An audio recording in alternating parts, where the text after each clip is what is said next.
सर्वांना सप्रेम जय भीम. वाचन करीत आहो बुद्ध आणि त्यांचा धम्म द्वितीय खंड भाग 3 यामधील 8वा पाठ रठ्ठपालाची धम्मदीक्षा. एकदा तथागत आपल्या भिक्खू संघासहित कुरु देशात चारिका करीत होते. तथागत आपल्या भिक्खू संघासहित कुरुची नगरी थुल्लकोठीत येथे वास्तव्याला होते. कुरुवासियांना याची माहिती मिळाली. ते तथागतांच्या दर्शनासाठी त्याच्याप्रती आपला आदर व्यक्त करण्यासाठी त्याच्याकडे गेले. जेव्हा ते आसनस्थ झाले तेव्हा तथागतांनी त्यांना आपला धम्मकथन केला.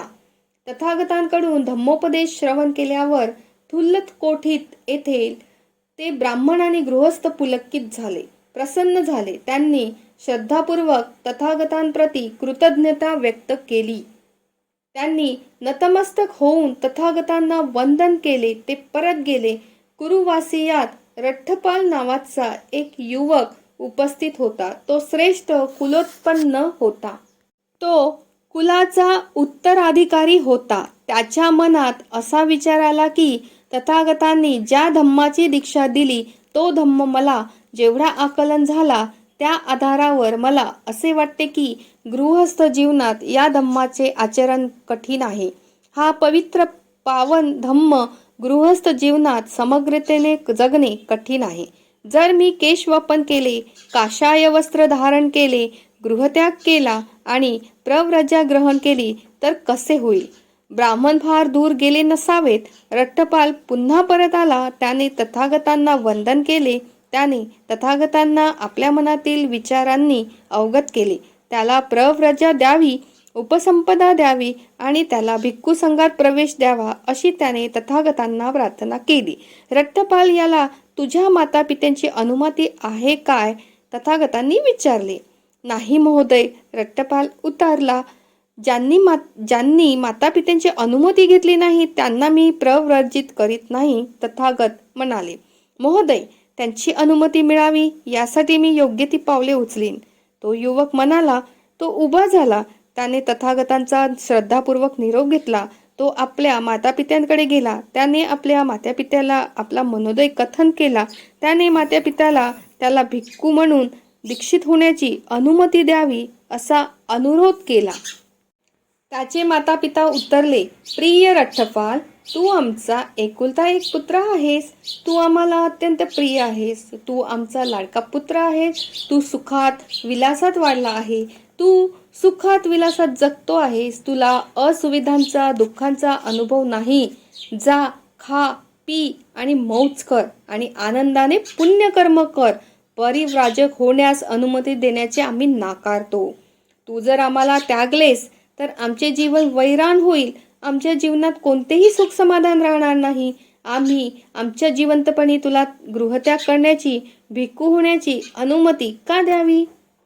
दुसऱ्यांदा आणि तिसऱ्यांदा रठ्ठपालाने मातापित्याला तीच प्रार्थना केली, परंतु या प्रार्थनाही त्याच्या मातापित्याकडून तेच उत्तर मिळाले, नकार. मातापित्याची अनुमती प्राप्त करण्यात अपयशी ठरल्यावर त्या युवकाने धरणीवर अंग टाकले आणि घोषणा केली की एकतर तो मृत्यूला प्राप्त होईल किंवा भिक्खूपदाला प्राप्त होईल. त्याशिवाय तो येथून उठणार नाही. त्याच्या भिक्खू होण्याला प्रतिकार करत त्याच्या मातापित्याने त्याने हट्ट सोडावा यासाठी त्याची आर्जवे केली, परंतु तो युवक एक शब्दही बोलला नाही. दुसऱ्यांदा आणि तिसऱ्यांदा त्याच्या मातापित्याने आर्जवे केली, पण त्याला प्रतिसाद तोच. एक शब्दही तो बोलला नाही. त्यानंतर रठ्ठपालाच्या मातापित्याने त्याच्या मित्रांना बोलवले आणि काय घडले ते कथन केले आणि मित्रांनी त्याच्या वतीने रठ्ठपालाचे मन वळवावे अशी विनंती केली. 3दा त्याच्या मित्रांनी रठ्ठपालाचा अनुनय केला, तरीही तो एक शब्दही बोलला नाही. त्याचे मित्र हताश झाले. ते त्याच्या मातापित्याकडे गेले. त्यांनी त्यांना कथन केले की त्याने धरणीवर अंग टाकले आहे.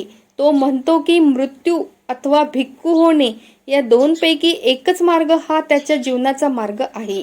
जर तुम्ही त्याला भिक्खू होण्यास अनुमती दिली नाही तर तो जिवंत राहणार नाही, परंतु जर तुम्ही त्याला अनुमती दिली तर भिक्खू झाल्यावरही तुम्ही त्याला जिवंत पाहू शकाल.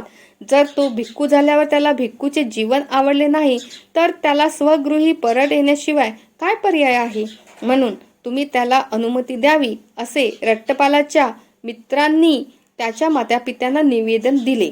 होय, आम्ही अनुमती देतो, पण भिक्खू झाल्यावर त्याने स्वगृही यावे व आमची भेट घ्यावी एवढेच आमचे म्हणणे आहे. रट्टपालाचे मित्र त्याच्याकडे गेले. त्याच्या मातापित्याने त्याला भिक्खू होण्यास अनुमती दिली असे त्यांनी त्याला सांगितले, पण त्याने भिक्खू झाल्यावर एकदा तरी स्वगृही येऊन भेटावे हीच त्यांची अट आहे. त्यानंतर तो युवक उठला, उभा राहिला. त्याने गमावलेली शक्ती पुन्हा प्राप्त केली. तो तथागतांकडे गेला. त्याने तथागतांना कथन केले की भिक्खू होण्यासाठी त्याच्या मातापित्याने अनुमती दिली आहे. त्याने तथागतांना प्रार्थना केली की त्याला दीक्षा द्यावी, त्याला भिक्खू संघात प्रवेश द्यावा. तथागतांनी त्याला प्रव्रजा आणि उपसंपदा दिली. थुल्लकोठीत येथे वाच्छित काळापुरते वास्तव्य केल्यानंतर 2 सप्ताहांनी तथागतांनी चारिकेस्तव श्रावस्तीकडे प्रयाण केले. श्रावस्ती येथे अनाथ पिंडकाच्या जेतवनात त्याचे वास्तव्य होते. एकट्याने एकांतात कठोर परिश्रम करून रट्टपालाने स्वतःला निर्मल केले, दृढ संकल्पयुक्त केले. त्याने अल्प समयातच आपले साध्य प्राप्त केले. ज्यासाठी युवा गृहत्याग करतात आणि भिक्खूचे जीवन स्वीकारतात ते साध्य त्याने अल्पावधीतच प्राप्त केले. त्याला श्रेष्ठतम जीवनाचे ध्येय अल्पावधीतच प्राप्त झाले. त्यानंतर रट्टपाल तथागताकडे गेला. त्याने तथागतांना वंदन केले. त्याने बाजूला आसन ग्रहण केले. त्याने तथागतांना प्रार्थना केली की तो आपल्या मातापित्यांच्या दर्शनार्थ जाऊ इच्छितो, त्याला अनुमती द्यावी. चित्ताचा चित्ताशी संबंध असतो. आपल्या चित्ताद्वारा रट्टपालाच्या चित्ताचे आकलन करून तथागतांनी हे जाणले की रट्टपाल आता भिक्खूचे श्रेष्ठ जीवन सोडून गृहस्थाच्या निम्न जीवनाची कामना करणार नाही. तेव्हा तथागतांनी रट्टपालास आपल्या मातापित्याकडे जाण्याची अनुमती दिली. रट्टपाल उभा राहिला. त्याने विनम्रपणे श्रद्धापूर्वक तथागतांना वंदन केले. त्याने तथागतांचा निरोप घेतला. त्याने चिवर पात्र धारण केले आणि चारिकेच्या हेतूने थुल्लकोठीकडे प्रयाण केले. तेथे त्याने कुरु राजाच्या मृगवनात विहार केला. दुसऱ्या दिवशी प्रातसमयी चिवर पात्र धारण करून तो भिक्षाटनासाठी नगरीत प्रवेश करतात झाला. कोणताही भेदभाव न करता तो दारोदारी भिक्षा मागत आपल्या पित्याच्या द्वारीही याचक म्हणून उभा राहिला. माझघराच्या द्वारी उभा राहून त्याचा पिता आपले केस विंचरीत होता. रट्टपालाला दुरूनच पाहून तो म्हणाला, याचं मुंडन केलेल्या श्रमणांनी माझ्या एकुलत्या एक पुत्राला श्रमण बनविले, माझ्यापासून दूर नेले. म्हणून पितृगृहीच रट्टपाल भिक्षेपासून वंचित राहिला. त्याच्या वाट्याला नकारही आला नाही. त्याच्या वाट्याला आले ते शिव्याशाप.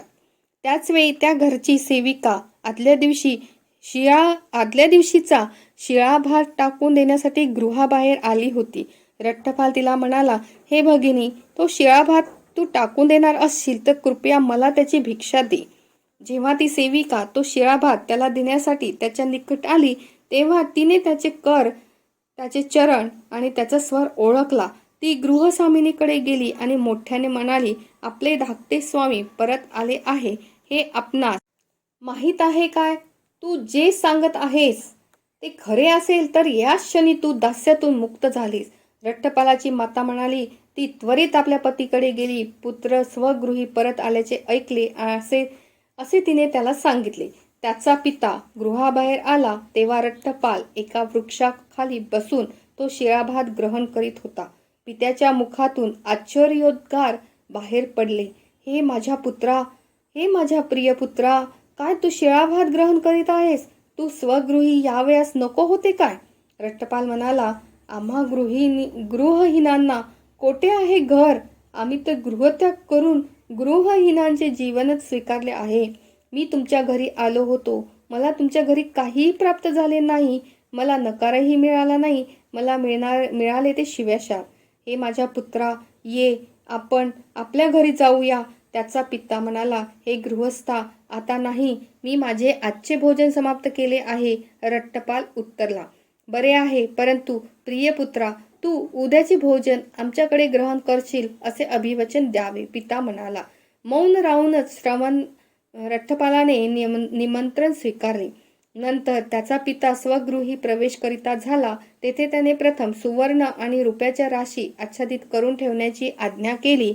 त्याने आपल्या पुत्रवधूंना ज्या काही काळापूर्वी रठ्ठपालाच्या भार्या होत्या त्यांना बोलविले. तुमच्या पतीला आवडेल, त्याला आकर्षित करेल, त्याला मोहात पाडेल असा साजशृंगार तुम्ही करावा असे त्याने त्याला सांगितले. रात्र उलटल्यावर त्या पित्याने सर्वोत्तम भोजनाची व्यवस्था केली. भोजन तयार झाल्यावर त्याने रठ्ठपालाला भोजन तयार असल्याचा निरोप पाठविला. मध्यान्हापूर्वी श्रमण रठ्ठपालाने चिवरपात्र धारण केले. तो गृही आला. त्याच्यासाठी मांडलेले आसन त्याने ग्रहण केले. तो आसनस्थ झाल्यावर त्याच्या पित्याने सुवर्ण आणि रुपयाच्या राशी उघड्या केल्या. हे तुझ्या मातेचे धन आहे, ते तुझ्या पित्याचे धन आहे. त्या पलीकडे तुझ्या प्रपित्याचे धन आहे. तुझ्यासाठी सुखोपभोगासाठी आणि इतरांच्या कल्याणासाठी आवश्यक ती समता व साधने आहेत. त्याचा पिता म्हणाला. हे माझ्या प्रिय पुत्रा, ये, तू श्रमचर्येचा त्याग कर, गृहस्थ जीवनाचा स्वीकार कर, जीवन भोग आणि पुण्यकर्मही कर. त्याचा पिता पुढे म्हणाला. रठ्ठपाल उत्तरला. हे गृहपती, तू माझे कथन श्रवण कर आणि ग्रहणही कर. या सर्व धन संपत्तीच्या राशी एकत्र कर, त्यांना बैलगाडीत लाद आणि गंगेला समर्पित कर. ही धनसंपदा तुझ्या दुःखाचे, दुर्बलतेचे, कायाक्लेशाचे, मनोक्लेशाचे आणि कष्टाचे निमित्त आहे. त्याच्या पूर्व भार्यांनी श्रमण रठ्ठपालाच्या चरणांना आलिंगनबद्ध केले. त्या त्याला विचारत्या झाल्या. कशा आहेत त्या दिव्य अप्सरा ज्यांच्या प्राप्तीसाठी तो हे श्रमणांचे श्रेष्ठ जीवन जगतो आहे? रठ्ठपाल म्हणाला. हे भगिनींनो, मी अप्सरांच्या प्राप्तीसाठी हे जीवन स्वीकारले नाही. आपणास भगिनी हे संबोधन ऐकून त्या सर्वांना मूर्छा आली. त्यांनी धरणीवर अंग टाकले. रठ्ठपाल आपल्या पित्याला म्हणाला. गृहपती, अन्न तयार असेल तर मला भिक्षा वाढावी. कृपया मला अन्यथा कष्ट देऊ नये. अन्न तयार आहे प्रियपुत्रा, हे ये आणि ग्रहण कर. त्याचा पिता उत्तरला. त्याने आपल्या प्रिय पुत्रास सर्वोत्तम अन्न दान केले. अन्न ग्रहण केल्यावर रठ्ठपालाने गृहस्वामी आणि इतरांचा निरोप घेतला. तो जेथे वास्तव्याला होता तेथे कुरु राजाच्या मृगवनात परतला. तो मध्यान्हीचा सूर्य टाळण्याच्या हेतूने विश्रांतीसाठी एका वृक्षाखाली बसला. राजाने मृगवनाला भेट देण्याचे ठरविले. त्याने सेवकांना आज्ञा केली की मृगवनाची नीट व्यवस्था लावावी.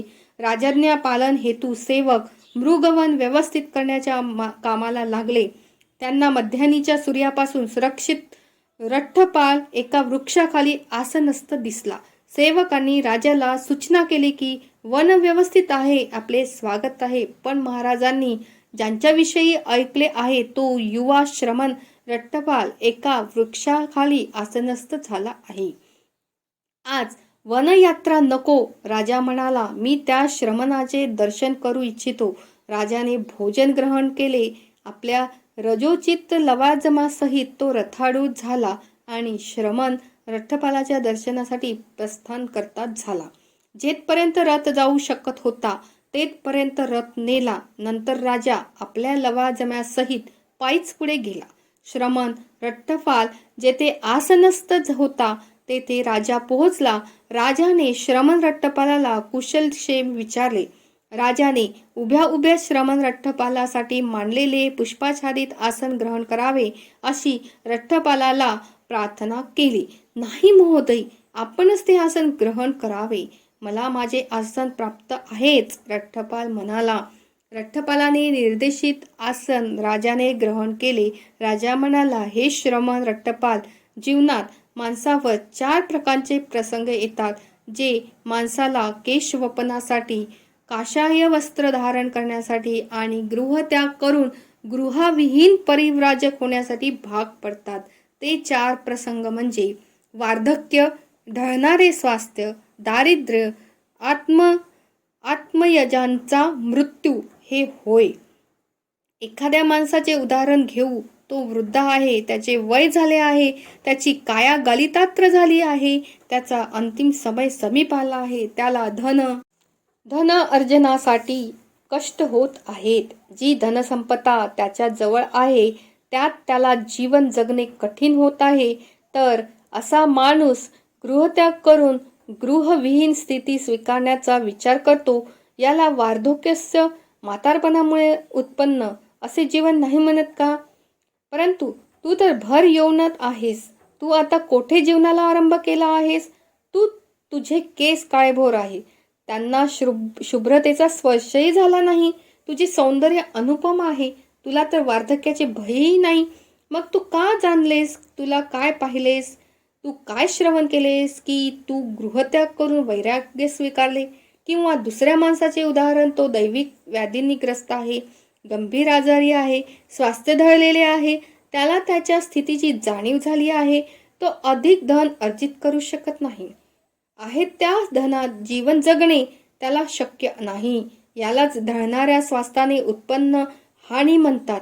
असाच माणूस गृहत्यागाचा विचार करतो. परंतु तू तर अस्वस्थ नाहीस, तुला कोणतेही कष्ट नाहीत, तुझी पाचनशक्ती व्यवस्थित आहे, तुझा स्वास्थ्यावर शीत आणि उष्म्याचा कोणताही प्रभाव नाही.